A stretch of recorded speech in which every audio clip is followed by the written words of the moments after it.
This is Body Energetics number 2 training.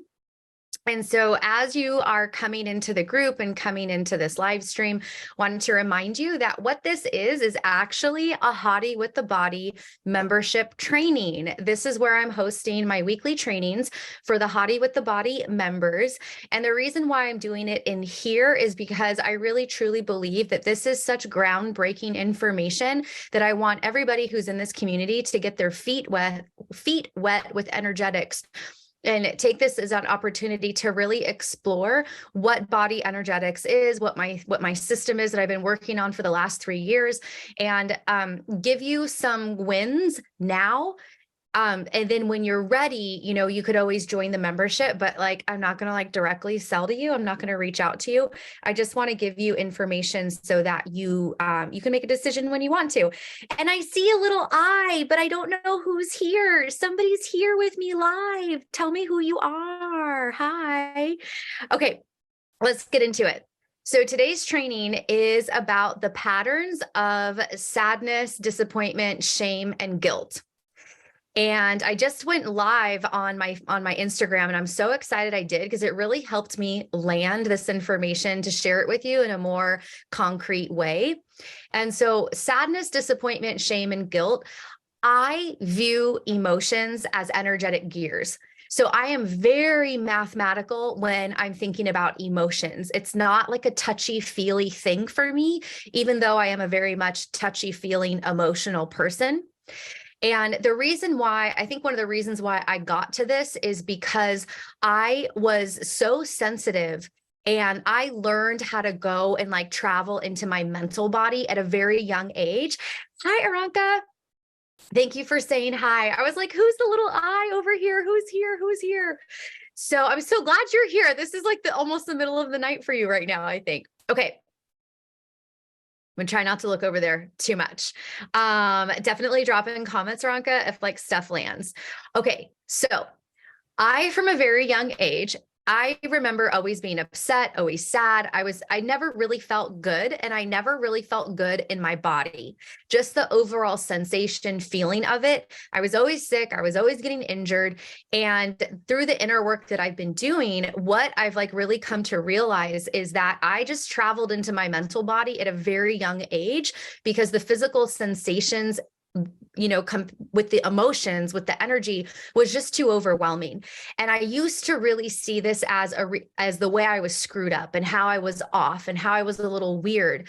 But now I'm like, oh my God, the amount that my little soul and my little body had to endure, and how strong that was for me to live in my mental body to be able to process. I felt very proud of myself, and a lot of negative memories and experiences literally just shifted, did a 180 to where I was like, whoa, this is really incredible. This is how long you've learned this skill. So this is the skill that I want to share with you, because this has helped me so much not overeat and not overwork my body. So emotions are going to trigger us to do things. They have a vibrational aspect to it. And I want you to think as the vibrational aspect as your Wi-Fi that then tells the computer how to put the app on your phone so you can use it. So you could touch it and do all the things with it. So the vibrational aspect of the emotion literally tells the computer parts in your brains, the neurons, how to think and how to feel. Feeling happens on multiple levels. It's not just the sensations in your body. It's not just feeling an emotion like love, joy, appreciation, kindness, or care. It's actually a thought process and a molecular distribution of chemicals. So if we have negative emotions, anything below boredom on the energetic scale, and they're unconscious, meaning they're just part of who we are, and I'll talk about that in a second, we will always be secreting degenerative molecules of emotion. And that tells the DNA to express itself in dis-ease, and the molecules actually degenerate tissue. And when we have unconscious molecules of emotion in our body, they tear down the body parts.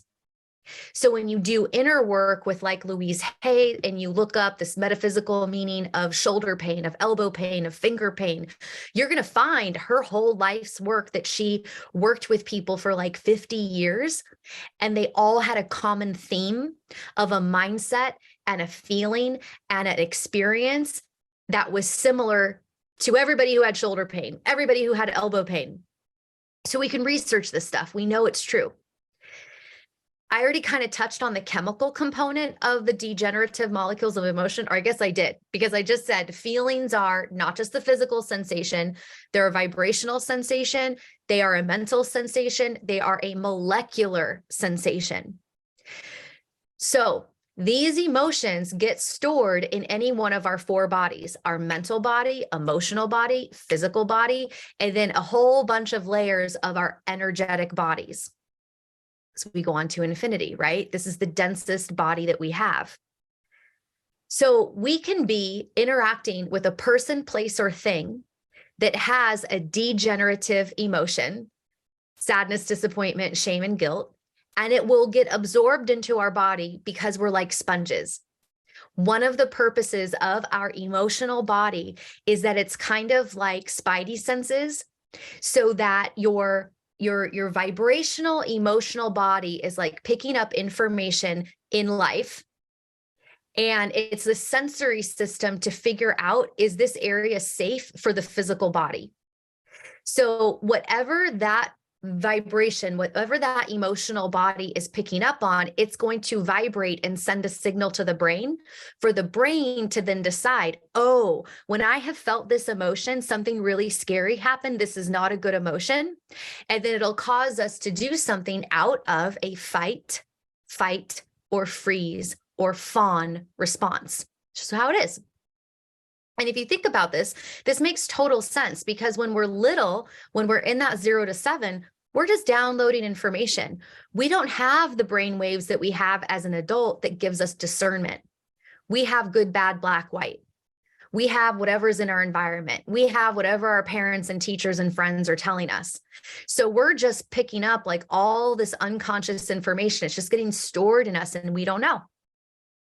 And the more we have, it's like a magnet. The more we have an energetic frequency, it's going to compound and keep recreating itself as we grow older in the context of whatever we're focused on. So take a moment with me right now and think about all the times that you have felt sad. You have probably felt sad through all different areas of your life in different stages of your life. And that's because you're you and you're growing and you're experiencing time as a human. And there's categories of life: our career and finance, our hobbies, our education, our preferences, our sexuality, how we like to have sex, family, children, parents, friends. We're focused on all these different areas of life. So wherever we're focused on, we're bringing that energy with us, right? So we can experience sadness in any one of those areas of life because that's where we're focused, and that's our dominant energetic, or that's the energetic that's going to play out the most in our sabotage. You get what I'm saying? You get what I'm putting down? So how this is going to relate to the body, okay? It's a 4-step process. We are talking today about sabotage. The next training that we do, I'm going to talk about it in terms of doing everything right, eating clean, exercising, and not getting results, because that is a whole other ball game. So for today, I'm just going to put my note cards up here so I stay on track, because I really want to deliver this to you very small and concise. We're already about 10 minutes in. So go with me right now. I'm going to take you through a pattern. And so I want you to really focus on what I'm saying, because I want you to see if this is the pattern that you get involved with. Okay, so the opposite of sadness and disappointment are joy and appreciation. So the step one in this 4-step cycle of sabotage because of sadness, disappointment, shame, and guilt goes like this. This is one of the ways I understand it. This is not the only way, but this is just one example of how it might be showing up for you. So we set a goal, we set a desire for our body. We're imagining in our mind, like what this body is going to look like and feel like, how you're going to feel when you're walking, in the mountains or on the beach, or like how you're going to look when you're having sex, like how you're going to look in a dress or the jeans and the button-up blouse that's like tapered, like when you're thinking about your body in its aesthetic, in its health, and you're also visualizing what you're doing with that body. So you're in your desire and in your goal, you're thinking about what you want to look like, what you want to feel like in your body. Like I said, I was always sick. I was always injured. I just wanted to feel good in my body. And when I remember the first day I felt good in my body without tension and without like headache, pain, or anything, I told my mom, I was like, I don't think you quite understand what this has been for me. My whole life, I do not remember feeling good in my body. Today, I felt good. And I was driving and I didn't feel any tension. And I was like, is this what feeling good feels like? For real? Like, this is what feeling good feels like. Whoa, blew my mind. So we're thinking about this desire of what we want to have in our body. We want it to be healthy. We want it to be hot, but we don't just like see an image of our body, right? We see what's happening with our body. We see who we're interacting with. We see the opportunities. We might see money being made in our businesses. We might see the perfect partner showing up. We might see us being really fit after we have a baby. Like there's other stuff going on in this fantasy, right? So we're looking at the joy of our body and the experience that we think is going to happen because of the body, right? So we're working in this desire and goal setting stage of our transformation with the energetics of joy and appreciation. We are excited. And when we're fantasizing about this, we can't help but not feel appreciation because we're like, wow. Like appreciation to me is the value in it. Like cars depreciate as soon as you take them off the lot. But when we appreciate something, we take care of it, we enjoy it, we see how amazing it is. But now the flip side is remember what I told you, that how the energy is working and how the mindsets are working is or I might have said this on my IGTV. It's all operating so that we avoid being without a positive emotion or to prevent us from feeling a negative emotion. So either way, it's a lose-lose. Because if we operate in a sense to not feel a positive emotion or to not be an absence of a positive emotion, that means that we temper everything in our life to reduce the sensation of joy and appreciation for fear of not having it. And this is all unconscious. This is all fight, flight, freeze, fawn mechanics that we learned in the 0 to 7 when we were learning how to do life, culture and parents and all that kind of stuff. So the flip side of this step one, where we're visualizing how we want our body to be, is that we're actually trying to avoid sadness and disappointment, that we aren't good enough, or prevent ourselves from being too much. Most people want to lose weight. Nobody in this group has ever said to me they need help gaining weight. They need help putting on muscle. I've never met anybody who said that to me in the context of this group and body energetics and me on the internet. So we're afraid of being too much, too big, too fat, whatever, right? But we know that the too much is actually a thing that we're afraid of when people judged us for our personality. But in the context of the body, we're afraid of getting too fat. In the context of the body, we're afraid that if we're not fit enough or we don't have this ideal in our head, that we're not good enough. So the mindset is actually like twofold, where our conscious mind is like, yes, yes, yes, this is what I want. This is what I want. But the flip side of it is, I want this because I'm actually secretly afraid of these things. So that happens simultaneously. And then step 2 with shame and guilt, these happen, like these energetics, like they're always stored in us. We can always be operating with them active. I feel like, and FYI, everything that I'm telling you about behavior and negative emotion and thoughts and feelings, these are all the things that I've gone through. So I'm not pointing a finger or judging at all. Like, I'm fully expressing to you what I've had to work through. So when we have shame and guilt as like an operating system, like I feel like these for me in my human, not like my loads of karma that I came in with such a low vibration.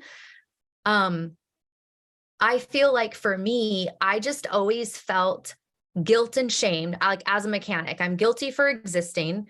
I literally felt guilty for being alive, and shame for everything that had to do with me.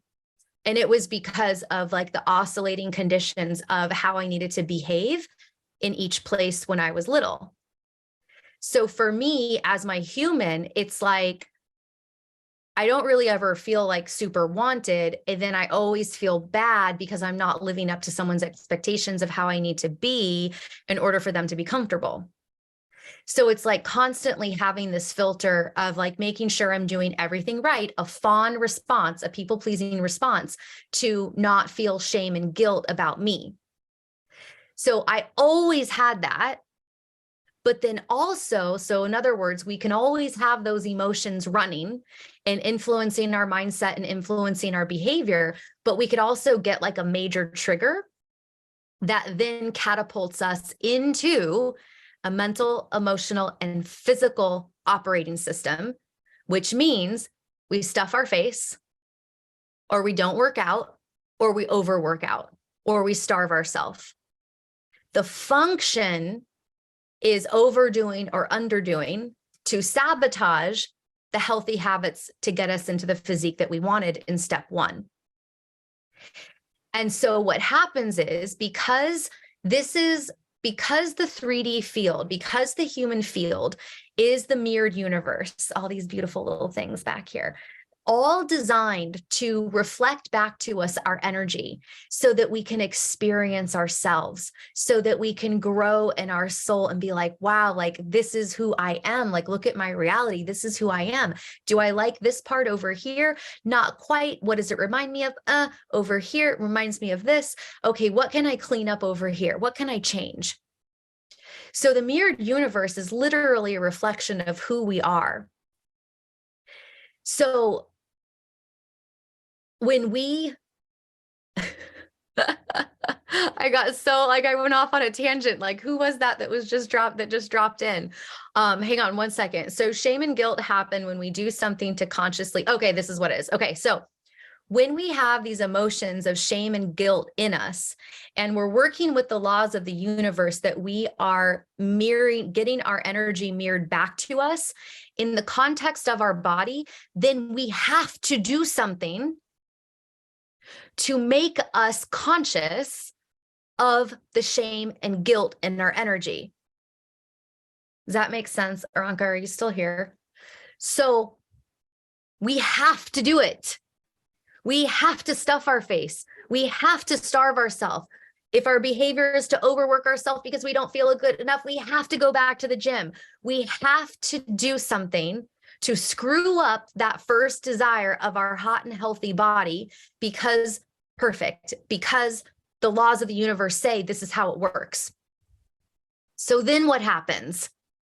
We go right back to feeling what we never wanted to feel in the first place, which is why we set the goal, sadness and disappointment. Because after we stuff our face, or we starve ourselves, or we overwork ourselves and we get injured or we get sick, then we're like, oh, I did it again. Then we feel so sad. Like, I'm not going to get into it, but like, I have so many stories around being sick and injured that were like, that benefited me because it was the only time that like I felt a certain sense of care and love. And it was the only time that I could say no, that I could like really have a boundary and not people please because I was sick or I was in a flare. So there's benefits to some of this stuff. And this is the inner work that's deep that we have to get through, right? So we set the desire to feel joy and appreciation for what that body is going to give us, but to also avoid feeling sadness and disappointment. Step 2 was when we have the energetics of shame and guilt, the laws of the universe say that everything out there and our actions is a way for us to re-experience ourselves. So the shame and guilt will either be triggered or it will just be who you be, which is who I was for most of my life, to where you overwork your body or underwork it, overfeed your body or underfeed it.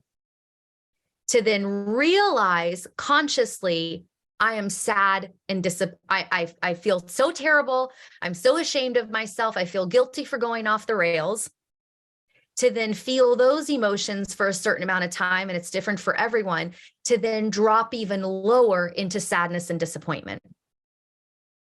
So then we hang out in sadness and disappointment for hours or days or weeks or months, whatever, until our soul, our inner guiding light is like, knock, knock. It's not what you want. Remember, you wanted this. And then we rev ourselves up, we give ourselves the pep talk, we set a new goal or we set the same goal and we're like, I'm going to commit to it this time and I'm going to do it this way this time. And we start the cycle over again because we're not dealing with the energetic portion of it. So if you think about so here's our solution time. Okay. What time is it? Ooh, 22 minutes in. I want to keep this to 30 minutes. So the solution to this is to look up the emotional scale and you'll see sadness and disappointment are way far away from joy and appreciation. So the real trick is that you have to figure out how to experience joy and appreciation for yourself and for all of your experiences, especially the shitty ones, because the shitty ones are where you created your points of power.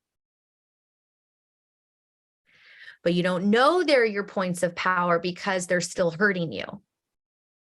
But until you can see that your behavior and your compensation patterns were actually the most fucking brilliant way you could have figured out how to deal with the sensations in your body of the energy.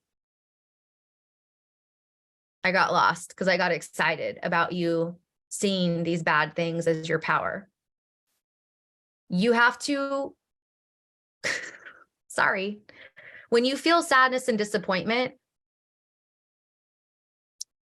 I want you to actually think about all the ways that you don't feel you're enough and all the ways you're afraid of being too much. So if you're afraid of getting too fat, or if you're not, and then if you're afraid of not being good enough for the things that you want until you have the certain look that you're after, if you can write down all the memories that go with that, that's where we're going to find the energetic component. So this is where you write down how you feel. This is where you write down the memories. And this is where you write down the shitty things that have happened to you. And this is where you write down, what did you learn from it? And not as you analyzing it right now. What you learned from it from the perspective that this happened, and this happened, and this happened, and this happened. I know because of this. This instance where I didn't feel good enough or I felt too much, I was judged. All these other shitty things that happened the older I got, I know, I remember thinking it happened because of this. Because that's where we're seeing the evolution of this energy picking up power in the direction that you don't want it to go, that's keeping you sabotaging your results. So when you actually start to see these as points of power, like I thought that me living in my mental body was how I screwed up from a young age. This is why it's been so hard for me, because I went into my mental body because it was too overwhelming. When I saw them as, oh my gosh, this is incredible. Look at what you did. Look at what you were able to withstand. Look at how you were able to move into your mental body to not use drugs or alcohol. I just used my body. My abuse centers and my addictions were exercise and food. So when we get to see these things as points of power and we get to see the energetic component of it. So like when you think back to the times where you didn't feel good enough or you're afraid of being too much, when you really like allow your body to go back to that sensation, then you can really whittle down what emotion you were feeling. And then you use the thesaurus to really look at synonyms of that emotion and to be like, is it more like this? Is it more like that? Because these are all a spectrum. The emotions are a spectrum like this. So I could tell you you're dealing with sadness, but there's varying degrees of sadness, and you could whittle them down on the thesaurus. And then we also look at the antonyms, because then the antonyms are like, oh, if I don't want to feel sad, I want to feel joy. Pretty straightforward. How can I start feeling joy? How can I rearrange my environment to feel joy? What music can I listen to? What TV shows can I watch? How can I integrate the sensation of joy into my life? And when we're integrating a higher vibration emotion, or the opposite of emotion of what is stuck in us, you're creating contrast. So now that negative emotion is not having such a strong fence or mindset or tempering on your outlook on life and your experience in your body. You can see a little bit more clearly because you have a better distinction. And then when you do get triggered and you want to do your self-abuse pattern of overeating, undereating, over-exercising, under-exercising, you actually have like a buffer, because you can sense, oh, something shifted. Where you wouldn't be able to feel that sensation of shifting energy in your body had you not actually explored what were these times that I didn't feel good enough and I felt too much, that are making me fantasize about my dream body that's going to make me finally feel good enough for my dreams to come true, or prevent me from being too much and too fat. So we have to look at these as like segments and parts of a puzzle, that the pattern plays out in the context of what we're focused on, but the energetics, the emotion is the same. I didn't get that. Did you get that? Siri didn't get it, but Siri's AI. She is not of God. You're of God. Does that make sense? So that's what I want you to do. And remember that this is just a pattern. Don't feel bad about whatever it is that you do in your sabotaging behavior, because there's actually so much to learn in the sabotage. So if you're finding yourself in the actual behavior, try to get objective, like go with it. Stuff your face. Go work your ass off at the gym. Go fuck yourself up in some way. Because then once you get injured, or if you get too bloated, or then like if you throw up, like whatever it is that you do in your full pattern, if you can stay present to it and really like try to analyze it as a parent that you're watching it happen, then you're going to be like, fuck, like you're going to learn so much.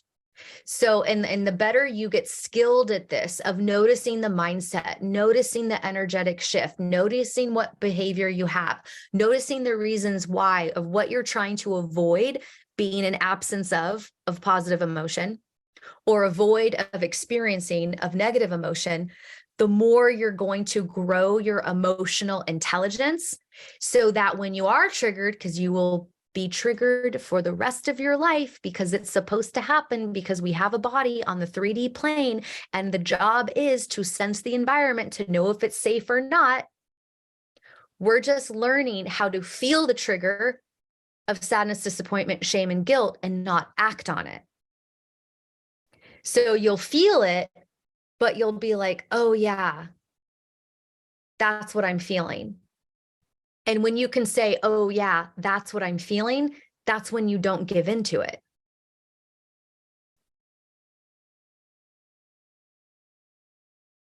I found this on the web. What did you find? Improving emotional intelligence, self-management. You're able to control impulsive. That's all it said. Okay, that is your training. Yes, we're at 30 minutes, 28 seconds. Let me know how this goes. Drop it in the comments. Potty with the Body is going to be open for enrollment again next month. We have 4 trainings here before we're going to go into open it up again. And I'm only opening it up every other month because this is a calibration sequence. This is the coolest shit about my business, is that the ladies who are in it right now, we've got 6 women in it right now. I am pouring into them every single day in our app, and I want to get them to a certain level and then bring in another crew.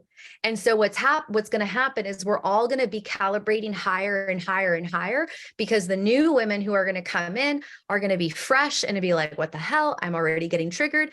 And then the women who have been in for a month will be like, oh yeah. And it's going to refine a little bit more of their process. I'm going to keep growing because I'm in a new phase of my mental, emotional, physical, and spiritual operating systems. So we're all going to keep calibrating together, but every other month of entry of people coming in is going to give us a really good pace so that we're all ready. So we don't really want to like trigger the fuck out of ourselves all the time, but we do want some triggering so that we can grow. I love you. Take it easy. Let me know how this goes for you, and we'll see you next week. Definitely follow my Instagram. If you're not following my Instagram, you really need to follow my Instagram because I'm on there every single day. Okay, goodbye.